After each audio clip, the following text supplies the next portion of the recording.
Δευτεί τις επικίνδυνες αντεπιθέσεις. Τελικά οι δύο ομάδες έμειναν στην ισοπαλία χωρίς γκολ. Τις καλύτερες φάσεις από το παιχνίδι των Σερών περιγράφει ο Γιάννης Δέλκος.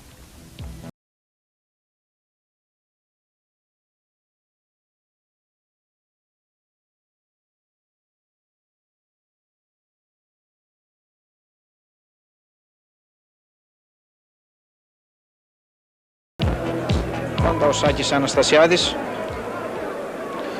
βρίσκει τον Σοφιανόπουλο που βγάζει και την σέντρα. Φιλιππίδης σε καλή θέση, κάνει το σούτ, η μπάλα χτυπά λίγο στο δοκάρι και βγαίνει. Σαβίδης στο πλάγιο για τον Γιάρουζεχ που προσπαθεί να μπει στην περιοχή. Κάνει την παλιά για τον Αντωνιάδη, έρχεται ο Μιτσιμπόνας, διώχνει σε κόρνερ, μια καλή επιθετική προσπάθεια των παικτών του Πασαραϊκού. 2 λεπτά πριν από τη λήξη του πρώτου ημιχρόνου. Γιάρουζεχ. Πάντα ο Γιάρουζεχ αφήνει για τον Αντωνιάδη και αυτός για τον Αριτζή. Σέντρα του τελευταίου, η μπάλα τελικά φεύγει λίγο έξω από τα δοκάρια του Πλίτσι.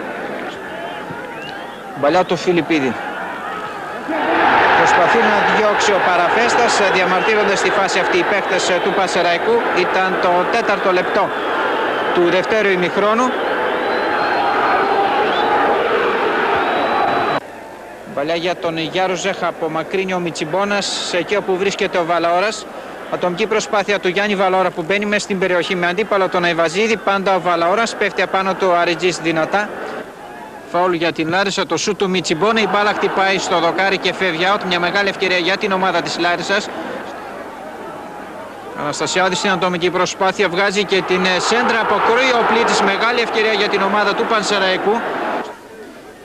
Καραπιάλης προσπαθεί να βγάλει την σέντρα, Ζιώγας μόλις που αποτυγχάνει να κάνει το σούτ. Σαβίδης που προσπαθεί να μπει προς την περιοχή, αφήνει για τον Αντωνιάδη. Μιτσιμπόνας και Γιάρουζεχ, πάντα ο Γιάρουζεχ αναγκάζεται, γυρίζει λίγο προς τα πίσω. Ο Τσεχοσλοβάκος προσπαθεί να βγάλει και την σέντρα. Αποκρούν όμως οι παίκτες της Λάρισας, επιμένουν τώρα με το Σαβίδη που βγάζει και την σέντρα και όπου βρίσκεται μόνο ο Πλίτσης. Βγαίνει ο Πλίτσης έξω από την περιοχή του και εκεί της προσπαθεί, Νικολαίδης. Οι παίκτες του Πασαραϊκού επιμένουν. Είναι ο Σοφιανόπουλος που μπαίνει μέσα στην περιοχή, μαρκάρεται από τον Καραπιάλη, διαμαρτύρονται στη φάση αυτή οι παίκτες του Πασαραϊκού.